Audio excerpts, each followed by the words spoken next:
Allahümme salli ala Muhammed ve ali Muhammed. Bismillahirrahmanirrahim. Salam, hər vaxtınız xeyir olsun. Əziz izləyiciləri də salamlayırıq. Mübarək Rəcəb ayı ərəfəsində. Aleykümselam. Biz keçən podkastımızda Rəcəb ayı ilə bağlı bəzi mövzulara, ümumi olaraq 3 aylıqla bağlı mövzulara toxunduq. Və Rəcəb ayı ilə bağlı da çox da belə ümumi toxunmadıq. Kifayət qədər elə detallar. Kifayət qədər mövzuya giriş elədik. Bəli. Bu günləri artıq biz Rəcəb ayı ilə bağlı müəyyən detalları sizinlə müzakirə eləmək istəyirdik. Mənim ilk olaraq giriş eləməmişdən öncə bir dənə detal məni həm keçən verilişdən bura fikir düşündürür ki, biz Rəcəb ayının cəmiyyətdə tanınması və hətta 3 nəfərdən birinin belə tanınması belə sual altındadır da. Bu 3 nəfərdən biri dəqiq tanınmır. Tanınmır. Yəni siz 10 nəfərdən biri tanınsa, məncə böyük hadisə olur. Bəli. Biz belə bir toplumda bu günləri Rəcəb ayı ilə bağlı bir veriliş hazırlayırıq və keçən dəfə dediniz ki, əslində mövzumuzun da istiqaməti elə bu cür topluma müraciət olmalıdır. Buna bağlı istəyirəm bir giriş eləyin, ümumiyyətlə giriş eləyin. Bu mövzuya da bu gedişatda bir iki dənə suallarımız olacaq. İnşallah. Buyurun. Bismillahirrahmanirrahim və bihi nəstəîn. Və Allah salamlayıram sizi və bütün tamaşaçıları, xüsusən bütün o əzizləri ki, ilk dəfədir bu mövzuda nəsə eşidirlər. Biz də olub ilk dəfə eşidik bu mövzuları olub ki, 90'ların əvvəlində ilk dəfə eşitmişik. Rəcəb ayı haqqında, Şaban ayı haqqında, mübarək Ramazan ayı haqqında olub ki, ilk dəfə eşitmişik və sonra xəbər tutmuşuq ki, Sovetdən öncə qədimdə bizim babalarımız, nənələrimiz 3 aylıq oruç tutardılar. Yəni, nətər, nə maraqlı, belə bir mənəvi irsin olduğunu da sonradan da eşitmişik, xəbər tutmuşuq. Rəcəb ayı fürsətdir. Allahın bir nemətidir, fürsətdir. Biz adətən mübarək Ramazan ayı haqqında geniş danışırıq. Mübarək Ramazan ayına hazırlaşmaq üçün Rəcəb ayı fövqəladə imkandır. Və biz keçən dəfə geniş danışdıq. Bəli. Rəcəb ayı insanın necə bioloji ritmləri var bədənin, məsələn, yatma vaxtı var, aktivlik vaxtı var, yuxunun fazaları var və s. və s. Bunlar hamısı sünnətullahlardır da, Allahın qanunlarıdır. Allahın qanunları, fiziki aləmin qanunları var, fizioloji aləmin qanunları var. Anatomiyanın içində olan öz qanunları var. Psixoloji sahənin öz bir qanunları var. Mənəviyyatında bir qanunları var. İnsanşünaslığında öz qanunları var. Bu baxımdan yanaşsaq, Rəcəb ayı aktiv bir mənəviyyat fazasıdır. Böyük fürsətlər var, böyük imkan, həmişə bu fürsətlər var. Həmişə bu imkanlar var.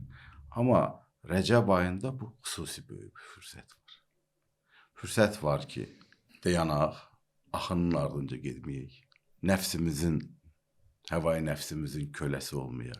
Cürbəcür stereotiplərin, cürbəcür manipulyasiyaların, cürbəcür kənar vəsvəsələrin, lənətli şeytanın xüsusən vəsvəsələrinin asılsına və qurbanına çevrilməyək.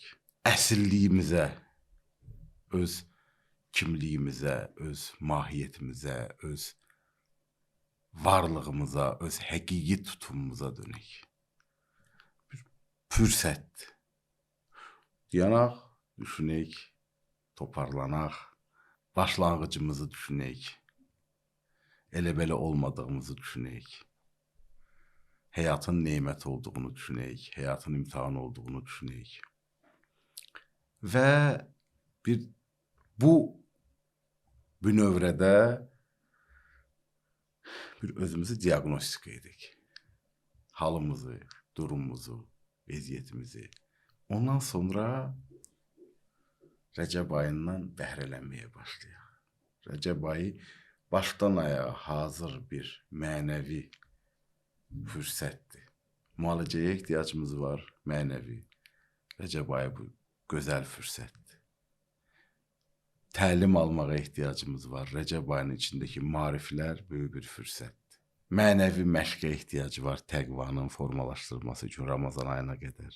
Rəcəb ayı böyük bir fürsətdir və dəvət olunur. Eynən Rəcəbiyun, yəni Allah Taala xüsusi Rəcəb ayı başlayanda öz yaradılışın içində olan bir mələkut aləminin, varlıq aləminin ali bir mərtəbələrində olan öz xüsusi məmurları var, özünün əmrlərini icra edən Allahın varlıqları var, onlara tapşırıq verir ki, dəvət eləyin, soruşun, sorğuluyun, hardadır Rəcəb əhli? Onlar da sorğuluyurlar, dəvət eləyirlər bizi. Bu girişlə, belə, ikinci də biz keçən dəfə ayın özü haqqında, biraz əməllər haqqında və ümumi danışdıq. Bu günləri mən təklif edirəm, Rəcəb ayının içində olan ən mühüm və ən böyük vasitələrdən biri ki, bəhrə aparmaq üçün Rəcəb ayında olan o "Ya mən ərcuhu li kulli xeyr və əmənu saxatıq ində kulli şər" o duasının üzərində gedir ki, o kez ki, mən bütün etdiyim xeyr işlərdə ona ümidliyəm, yəni ümidliyəm və əminliyim var ki, o bütün mənim yaxşı işlərimi, yaxşı addımlarımı, yaxşı hərəkətlərimi mütləq görür və əvəzini verir. Buna bir mənalı ümidim var. Və əminliyim də var ki, mənim yanlışlarımı, xətalarımı, pis işlərimi də dərhal qəzəbi ilə qarşılaşdırmır, cəzalandırmır. Bu dua üzərində biz bu günləri geçsək, inşallah faydalı olur. Buyurun. Hacı, deməli, hər bir duanın başlanğıcında Allaha bir adla müraciət olunur. Bəli. Bu adlar əslində Allahdan o həmin vaxtda nəyə daha çox ehtiyacımız olduğunun bir növ göstəricisidir. O adla Allahı xatırlayırıq, yad edirik.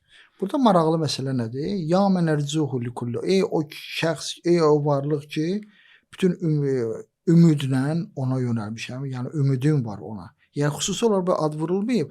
Amma duanın axırında Allahın kərəm olan bir sifəti zikr olunur. Kərəm sifəti də adətən qeyd olunur ki, bir şey istənilmədən bir şey istəyərsən, verərsən, o səxavətdir. Amma kərəm o adlara deyilir ki, o sən ehtiyacın var, amma ondan istəmədən o sənə əta edilir.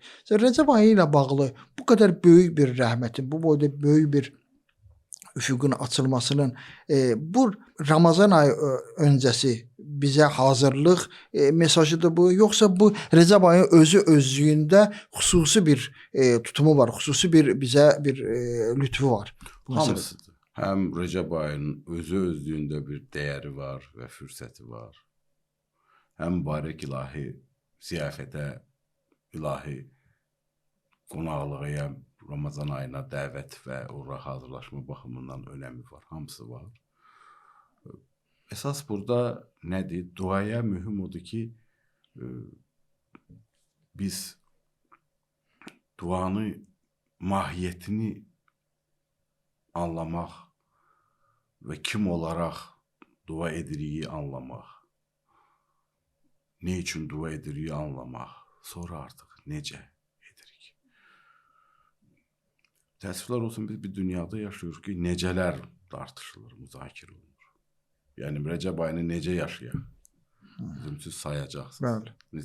Necə yaşayaq? Nə edək? Yəqin ki, oruç tutarıq, ibadət eləyərək, Quran oxuyarıq, zikr eləyərək. Uzağa da sual verirlər ki, nə üçün? Nə üçün? Qurb-i ilahiddə. Ondan da mühüm mövzu budur ki, mən kim olaraq ümumiyyətlə bunu eləyirəm? Kim olaraq çox önəmlidir. Mən Rəcəb ayını kim olaraq yaşayıram?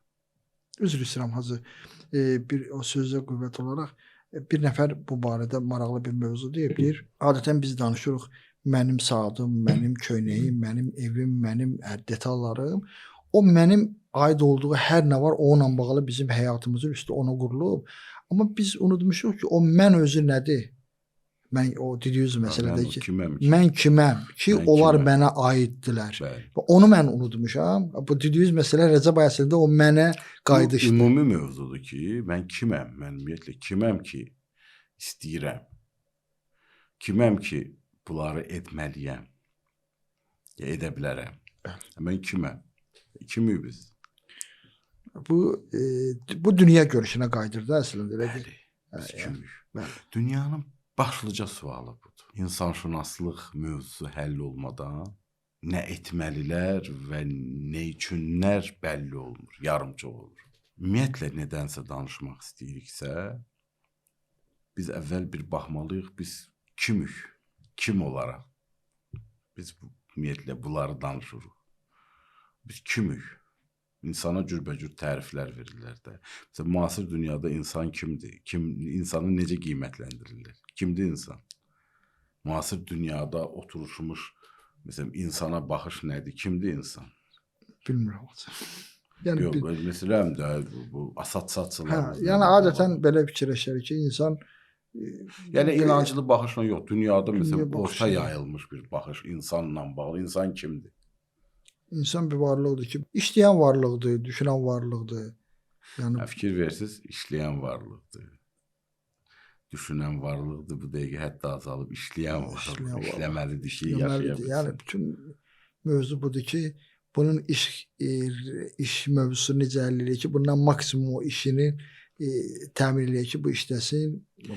Bu istehlakçı baxışdır. Bu həmin o kapitalist baxışıdır, həmin o konsumeristik baxışdır insana ki, insan resursdur. Bəli, resursdur. İnsan resursdur, iş üçün resursdur. İnsandan necə eləyək ki, insandan istifadə eləyək, işçi kimi istifadə eləyək. Yaxşı, insana indi elə baxırlar, insan öz-özünə necə baxır biz? İnsan özünə doğulur, ailə qurur, övladları böyütməlidir. Ümumiyyətlə baxır özünə, özünün bir kimliyini baxır, ümumiyyətlə araşdırır. Bunu bir elə bir böhranı yoxdur. Bunu bir ayıldan mövzudur da, o demək istəyirəm. Yəni o böhran yaranmır axı. İnsan desin, mən ümumiyyətlə kiməm, mən bu dünyaya niyə gəlmişəm, niyə yaşayıram? Gözünü açır, nə görür? Özünü görür ki, toplum ona kim kimi baxır? Yəni uşaq vaxtı kiminsə övladıdır. Atasına görə tanınır. Böyüyür. Valideyn necə baxır ona? Məsələn, valideyn ona kim kimi baxır? Birinci qarşılaşdığı yer valideyndir. Necə baxır? Kim kimi baxır valideyn? Məsələn, tutaq ki, hətta bir inancılı belə bir, tutaq ki, ailədə uşağa kim kimi baxırlar? Həyatının davam edicisi kimi, yəni nəslini artıran bir adam kimi. Yəni fikirləşir ki, bu Allah bəndəsi kimi baxırlar. Sən Allah bəndəsisən, sənin Həlifətullah ola bilərsən. Qəllizm mövzusu yox, təbii ki, o cür baxılmır uşağa. Uşağa elə baxılır.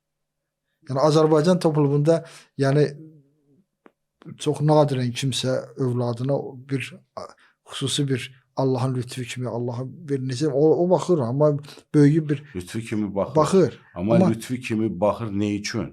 Ki sabah nəslini davam eləsin. Lütfü kimi baxır ki sabah ona faydası olsun. Onun adını, üzünü ağırlasın. Bəli. Yaxşı, lütfü kimi, kim olaraq, ona kim olaraq lütfü kimi baxır, amma kim kimi görür onu? Allahın lütfü kimi, kim kimi görür onu? Məsələn, gələcək bir xəlifətullah ola biləcək, Allahın bir bəndəsi ola biləcək varlıq kimi baxa bilir. Ümumiyyətlə, belə bir şuurlu valideynlilik, mütəali valideynlilik, övlada bu baxışla baxmaq mümkündürmü? Yəni, təqvalı baxış. Çox təəssüf ki, heç inancılı toplumun özündə belə bu məsələ. Yəni bu aktual deyil. Aktual deyil. Deməli, gəldi çatdı 3 yaşa. Yavaş-yavaş valideyndən başqa da ətrafdan da buna baxırlar. Nə kimi baxırlar? Məsələn, 3 yaşdan, 4 yaşdan, 5 yaşdan. Məsələn, 4-5 yaşdan artıq nə verirlər ona? Ən yaxşı halda, nə bilim, məktəbə gedə biləcək necə? Kim kimi baxırlar buna? Yenə də Allah bəndəsi kimi ki, bu yaxşı Allah bəndəsi olsun kimi baxırlar ki, həm də təhsil alsın, ya necə baxırlar? Yox, bu böyüyüb, yəni müəyyən iş görsün, yaxşı pul qazana bilən bir adam olsun. Böyüyüb, oxusun, təhsil olsun, özünü dolandıra bilsin, yaxşı mömin olsun.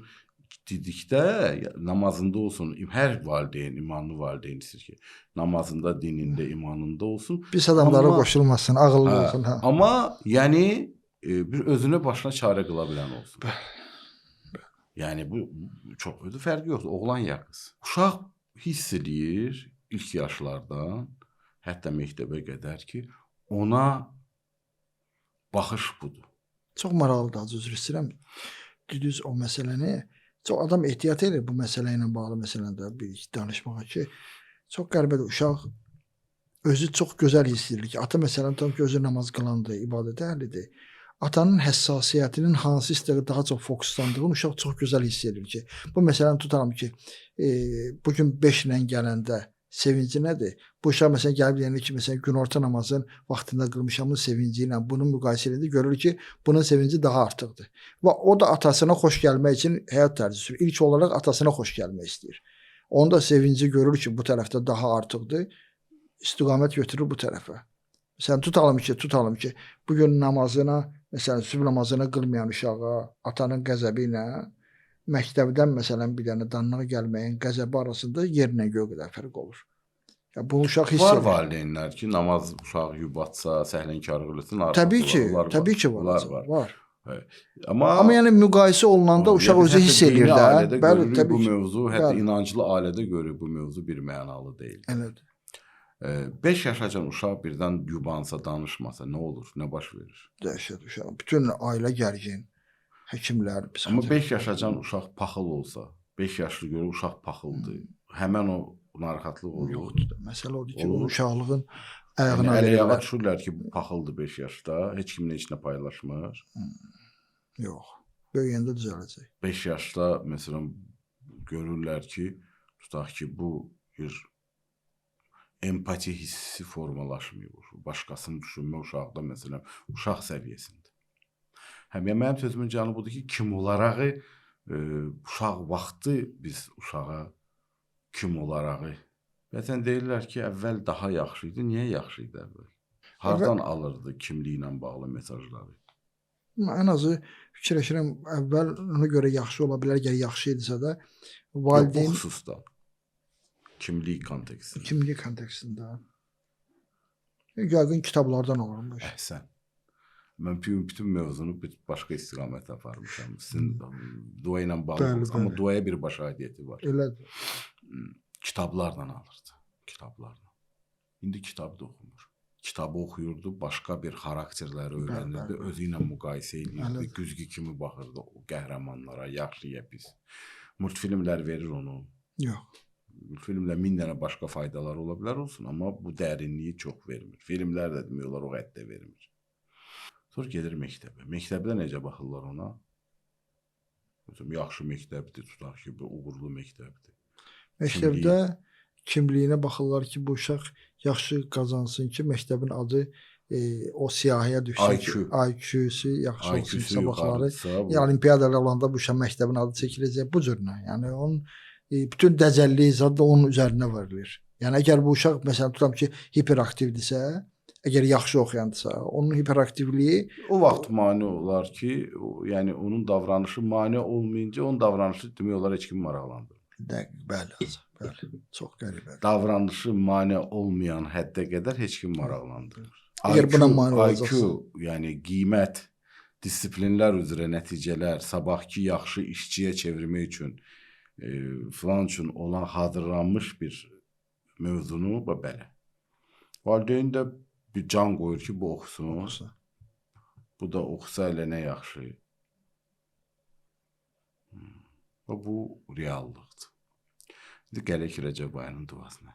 Rəcəb ayında biz öyrənirik kim olaraq İmam Sadiq əleyhissalam Hüccətullah. Allahın hüccəti. Allahın yeryüzündə hüccəti bizə öyrədir. Allahla danışanda biz kimik, Allah kimdir. Bir bəhs ki, son bir ildə bəndəni çox diqqətimi çəkib.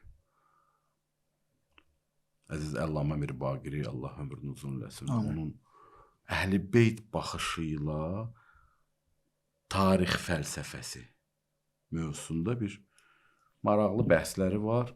Doymaq mümkündür. Yazılı halda görməmişəm, amma müxazirələrdə filanda görməmişəm, bir kitab halında çıxmış ola. Bəlkə də var. Bəlkə də bəndə diqqətimi çəkməyib. Deyir, baxın, tarix fəlsəfəsi, insan toplumunun inkişafı, yəni biz insanşünaslıq mövzusu bəlli olmadan tarix fəlsəfəsinin toplumun sivilizasyon toplumun, mədəni toplumun toplum olaraq inkişafını qiymətləndirə bilmərik. Məsələn, kapitalist toplumları toplumun inkişafında meyarı nəyə götürür? İş münasibətlərini. Varsan, kapitalizmdə ən axırıncı, indi dalana dirənib, hələlik təzə iş münasibəti nə olacaq? Təzə ad qoyacaqlar. Bundan öncə fikir verirsiniz nə idi? Kapitalizmdən öncə, tutaq ki, feodalizmdir, məsələn, buna uyğun bir, ondan öncəki mərhələ bu cür baxırlar. Resurs inkişafı, işçi ilə münasibət. Bunun da yanında sol nəzəriyyənin, sosialist nəzəriyyənin də baxışı nədir? Bu cürdür ki, güclü, zəif qarşı durmasından bütün varlıq aləmini bununla izah edirlər. Bu qarşı durmada, bu bir növ çəkişmədən inkişaf baş verir. Əllamə Mirbaqiri, Allah ömrünü uzun eləsin, deyir ki, hekayə, inkişaf hekayəsi istəyir insanın, istəyir toplumun, istəyir sivilizasyon olaraq meyar budur. İlahi rəngə boyananlar və boyanmayanlar. Allahla olanlar və olmayanlar. Bütün varlıq aləmi bir tərəfi ola insanlar. Bir hüccətullah bu biri tərəfi ola, hüccətullah tərəfdədir bərəkət. Allahın hüccəti olan yerdədir bərəkət. Bir əmir əl-müminin tutaq ki, xanəneşin olur və az bir sayla, ya Həzrət İmam Hüseyn əleyhissalam Kərbəlada biz görürük və yaxud başqa ilahi imamlarda, ya peyğəmbərlərin həyatında. Biz görürük ki, ilahi rəngə boyananlar, möminlər, iman əhli, təqvalılar, bu bir tərəfdir və bundan kənarlar. Kənarların şöbələri çoxdur. Burada vəhdət var, burada mənəvi birlik var. İndi bu baxımdan da baxsaq, Rəcəb ayı həm də fərdi təkamülün açarıdır. Ailənin təkamülünün açarıdır. İnsani münasibətlərinin təkamülünün açarıdır. Toplumun təkamülünün, sivilizasyon təkamülünün açarıdır. Bəşəriyyətin təkamülünün açarıdır. İndi biz baxanda bu növrə ilə ki, ya mən ərcuhu li kulli xeyr, yəni biz ümid etməyə ehtiyacımız var. Ehtiyaclı yox. Ehtiyacın özüyük. Alanıq.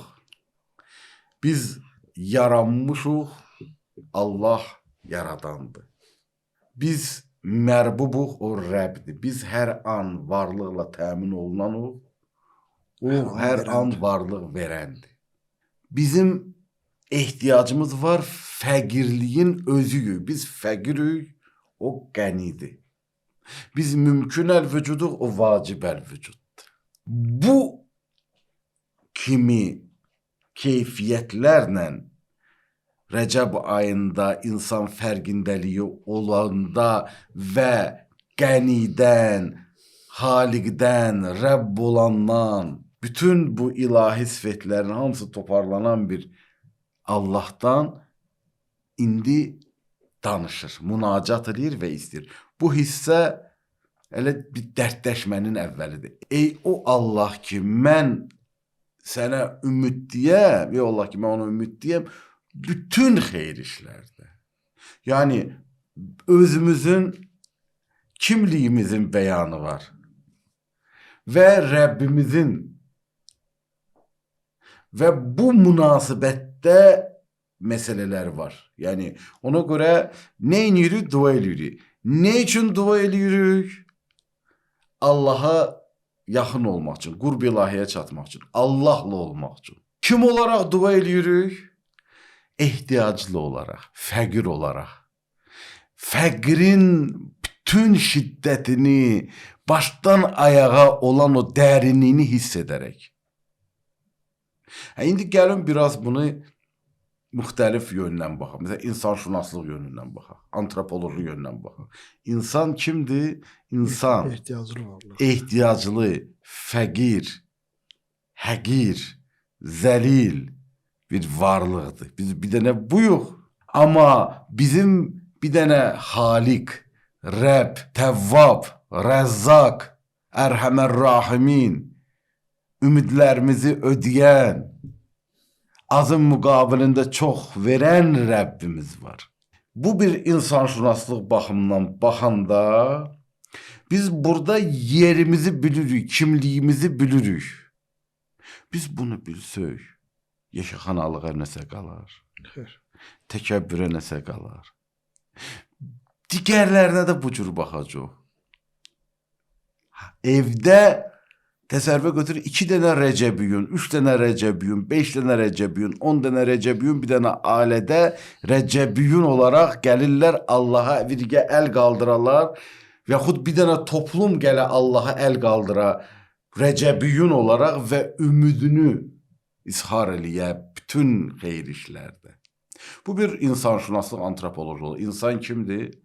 İnsan yaranmış, ehtiyaclı, fəqir, mümkün əl-vücud bir olan varlıqdır ki, böyük potensialı var. Bir varlıqdır ki, ona verilən bütün imkanlar, düşünmək, qəlb, göz, qulaq, hər şey verilib mütəali bir təhəvvül, aliyə doğru, kamala doğru, yüksəlişə doğru, bu başlanğıcdan bir həddə qədər xəlifətullah olana doğru gedib inkişaf edə biləcək tutumu olan bir varlıqdır ki, bütün başqa varlıqlar ona xidmətdə durar. Bu qədər potensialı var. Bu boyda yüksəliş keçə bilər. Və burada da ümidi var. Bu istiqamətdə atdığı hər bir xeyir addım diqqətsiz qalmır, Allah əvəzini verir. Bu duanın birinci cümləsi ilə bağlı ya mən ərcuh li kulli xeyr, bütün xeyir işlərdə sənə ümid duran Allah. Bu sanki bir şəxsin dilindən qeyd olunur ki, bunun artıq Allahla bağlı mərifəti var. Allah'ı tanıyan bir bəndədir. Yəni tanımadığı bir varlıq haqqında danışmır. Bu tanıyır və tanıdığından sonra bu qənaətə gəlib ki, bütün xeyir işlərin mənbəyi Allahın özüdür. Bu bir növ elə o duanın özünü də tanıyıb. Və özünü tanıyıb. Özünüzü tanısız Allah'ı tanıyır. Biz özümüzü tanısıq. Bəli. Allah'ı yəni bu özü əslində duanın özü mərifətli insanın dilindən nəql olunan bir duadır. Özünü və Allah'ını tanımış bəndənin münacatıdır. Bir hüccətullahın, bir babullahın münacatıdır. Bizim üçün öyrədir ki, belə eləyir. Belə eləyir. Çox maraqlıdır. Və duanın da gedişatında ki, Allahın o mübarək sifətləri sadalanır ki, istəyənə, istəməyənə, hətta ləyaqəti olmayana, hər kəsə Allah verəndir. Bu əslində ümidə doğru da bizi gətirir. Bir məsələni maraqlıdır burada ki, adətən biz belə bir eşitmişik ki, ümid və qorxu balans yaratmalıdır. Amma burada ikinci cümlədə ki var, o bütün günahlarımda şiddətli qəzəblənməyən Allah. Burada da sanki ümid var. O balansı burada necə qorumaq olar ki, yəni biz ümidlə qorxunu necə bu duanı o balansı necə saxlayır bu? İslamda birincilik rəhmətlədir ya mühakimə iləndir? Rəhmətlə. İmam Sadiq əleyhissalam da onu bizə çatdırır. Ya mən ərcuhu li kulli xeyirdə birincilik rəhmətlədir. Allahın hikməti bu cürdür ki, əvvəl rəhmətlə davranır. Rəhmətdən məhrum olandan sonra qəzəb daxil olur. Bir insan əgər rəhmətdən bəhrələnəcək bir potensialına od vurub yandırmayıbsa, hələ də rəhmətdən bəhrələnmə imkanından istifadə edir. Ona görə bəli, ikinci cümlədə biz görürük ki, birinci cümləni mən indi istəyərdim belə günümüzün böyük ariflərindən olan əziz bir hikmət sahibinin dili ilə düşük. Ya mən ərcuhu li kulli xeyr, ey hər bir xeyir üçün ümid bağladığım Allah. Hər bir xeyir üçün. Hər birdə hər şey var. Bu biz söhbət edirik. Və bunu Allah görür və xeyir kimi qəbullayır və biz ümidliyik buna əvəzsiz qoymur. Məkana təsiri var bu söhbətin. Varlıq aləminə təsiri var bu söhbətin. Əllamə səhv eləmirəmsə Təbatabai rəhmətullah aleyhdədir. Bir yerə gedərmiş əzadarlığa, yaşadığı yerə yaxın bir. Növbəti il gedəndə görüb bir remont olub, rekonstruksiya olub, təmir olub. Deyib o əvvəlki şeylərdir, onları o tərəfdən istifadə eləmişik. Deyib, olar mən o tərəfdə oturum. Deyiblər, hə, olar. Siz hardadır məclisin, harasında istəsəz, zaten biz elə, sizə də aydındır da indi Allah'ım. Bu gedib orada oturub. Yəni, o aura başqa, o yer ki, illərlə əzadarlıqlara şahid olub, indi Əllamənin orayla bir mərifəti var. Yəni, varlıq aləminə təsir, bu dalğalar fiziki qanunlarda hamı bunu başa düşür. Vəziyyət bir başqa cür deyə. İndi müasir dövrdə kvant fizikası, kvant mövzuları çox irəli getdikcə, məsələn, mən heyrətlənmişdim bu mövzuda mütaliələr etdikdə, bəzi mühazirələrə qismət olmuşdu son neçə illərdə qatılmağa. Bu sahənin peşəkar mütəxəssislərinin araşdırmaları ilə tanış olmaq nəsib olmuşdu. Məsələn, bir dənə istənilən bir nədir, ona biz baxmırıq. Biz baxmayanacan o xaotik haldadır. Biz baxırıq, kənardan da həmən şeyi müşahidə edirlər. Bizim baxışımız, təvəccühümüz yönələn kimi insanın o xaotik haldan nizamlı hala keçir. Yəni, bunu su ilə eləyirlər, məsələn, götürürlər suya, adı suya baxmayanda suyun içindəki o ən kiçik zərrəciklərin davranışı və baxış yönələndə bir baxış, bir təvəccüh və bir diqqət və bir fokus və bir konsentrasiya bir mövzuya nelər verir, bir istiqamət verir. Potensial haldan bir kinetik hala yönəlmək keçir.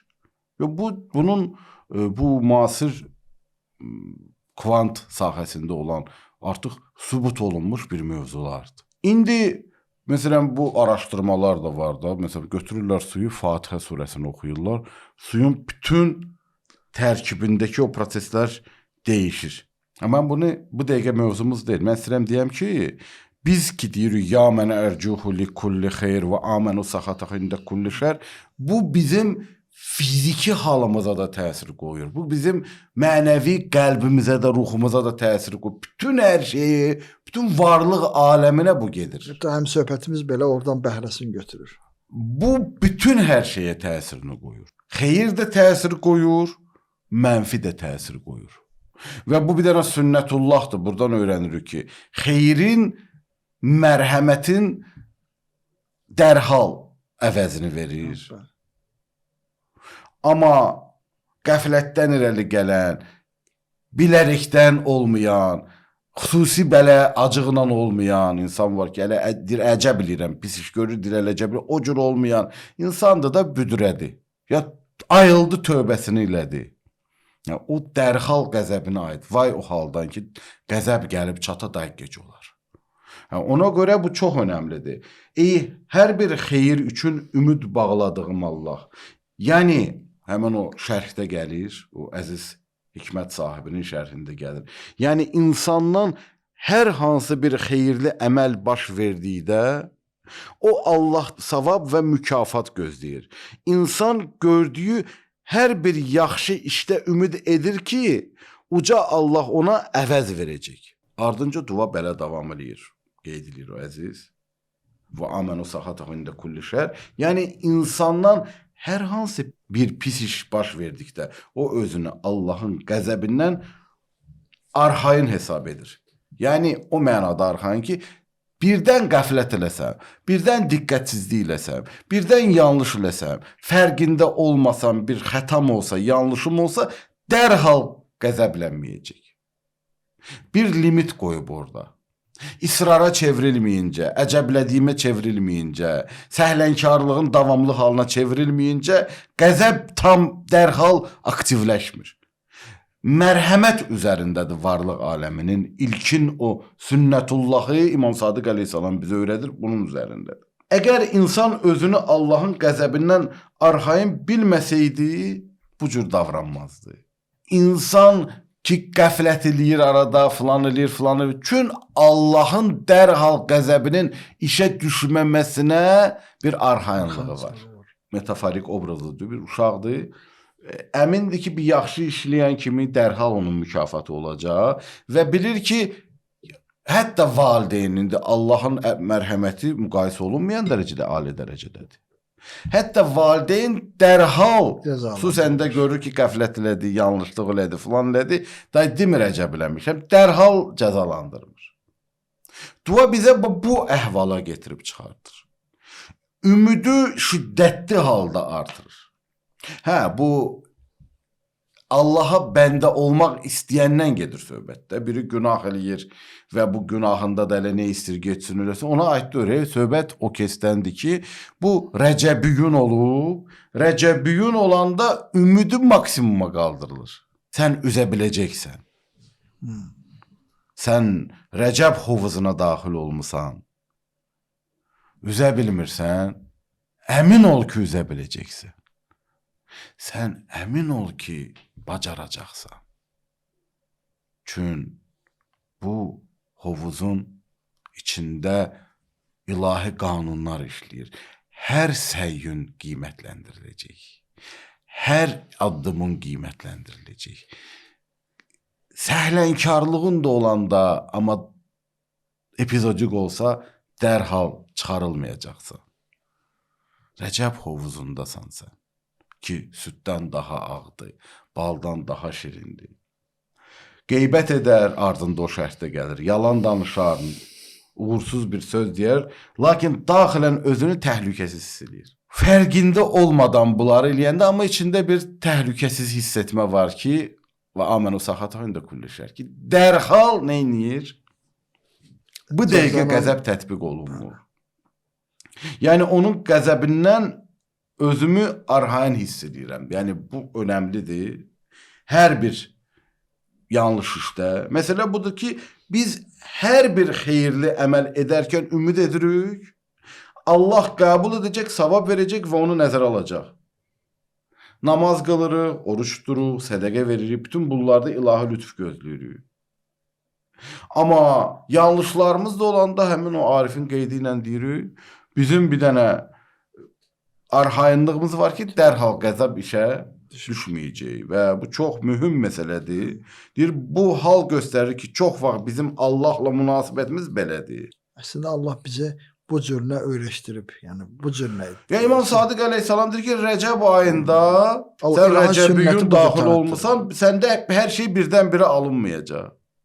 Amma sən narahat olma da, sən səy görsət, sən çalış ki, sən çünki bu Allahın geniş bağışlanması var. Böyük mərhəmətinin nəticəsidir. Yəni, İmam Sadiq əleyhissalamın bizə böyük bir dərsi bu birinci iki nöqtədə ki, Allah ərhəmər rahimindir.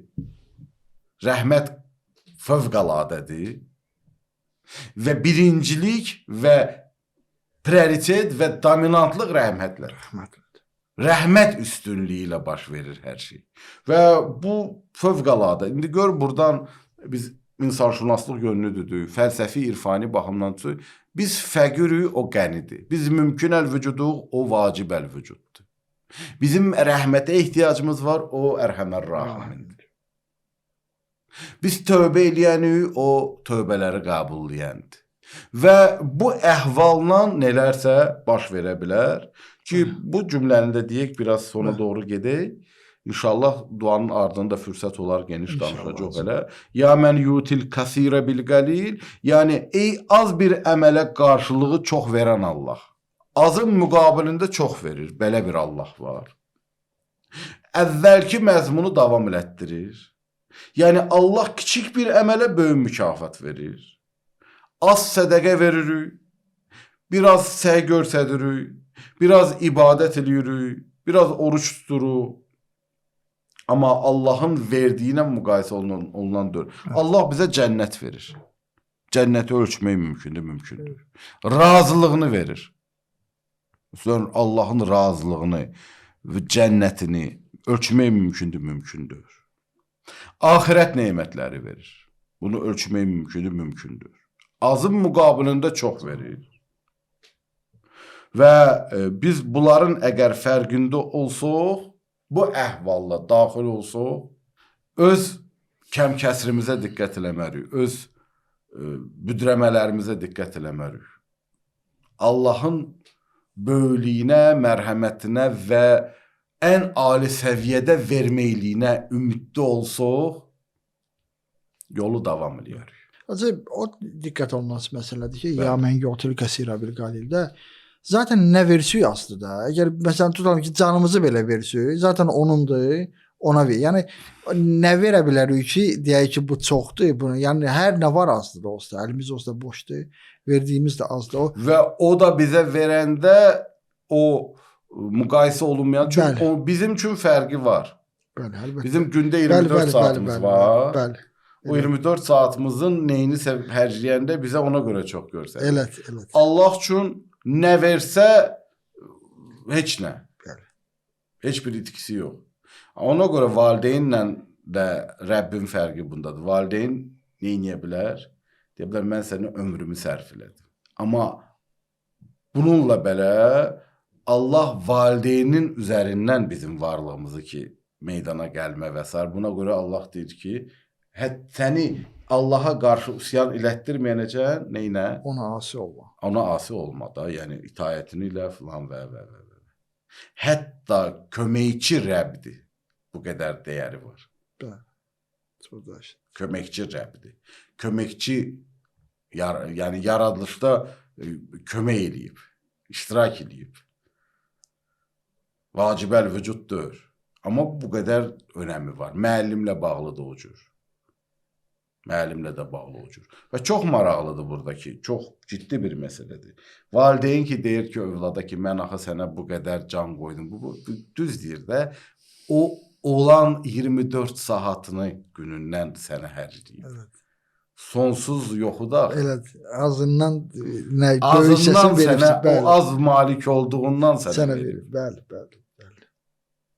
Amma indi burada Allahla danışırıq. Allahın malik olduğunun az çoxu yoxdur. Allah mütləqdir. Verdiyi də sonsuzdur, qarşılıqsızdır. Nə eləsə qarşı. Hətta deyirik, şükür eləsin, şükürün eləməyin özünə bir şükür deyir ki, o tövfiqat verilib sənə. Məsələn, biz indi xeyri eləyəndə də o lütfülür ki, onun özünü elə bir şükürünü eləmək lazımdır. Düşünürəm ki, biz oturaq bir dəfə İmam Sadiq əleyhissalamın bizə Rəcəb ayı ilə bağlı bir duası var, öyrədib. Onu biz bir dəfəyə, bir saata, əvvəldən axıra bir nəfəsə götürük. Biz hər bir hissəsini nə qədər mümkündür dərinləşdirək və düşünək və təəssüflər olsun bu dua oxunur, bəzən mənasını insanlar fikir vermədən. Və tək Rəcəb ayının duasına aid deyil. Bütün Quranın mütaliəsi də bu cür olmalıdır. Biz oxuyanda baxmalıyıq, Allah mənə nə deyir? İnşallah. Allah özü nəzər salsın. Allah var eləsin sizə. Təşəkkür edirəm. Çox sağ olun. Sağ olun. Allah razı olsun. Çox Allah nəzər salsın. Allah hamımıza bu ayda bəhrələnmə nəsib eləsin. Bizi İmam Zaman ağa Əcil Fərəcoğlu'nla birgəlik nəsib eləsin və bizi bu istiqamətdə xeyirli addım atmağı nəsib eləsin ki, biz fərqində olaq ki, öz başına döyürük, Rəbbimiz var və bizə hüccətullah yaşadığımız dövrdə müəyyən eləyib və biz o əziz hüccətullahın gəmisinə minsək, inşallah qurtuluş və nicat tapar. Allah bizə bunu nəsib eləsin və Allah bizə Ramazan ayına qədər də bu əhvalda olub, məşq eləməni nəsib eləsin ki, Ramazan ayında biz əhyalarda o əhval ruhiyyə ilə tam yerində olan inşallah. İnşallah. Təşəkkür edirəm. Sağ olun.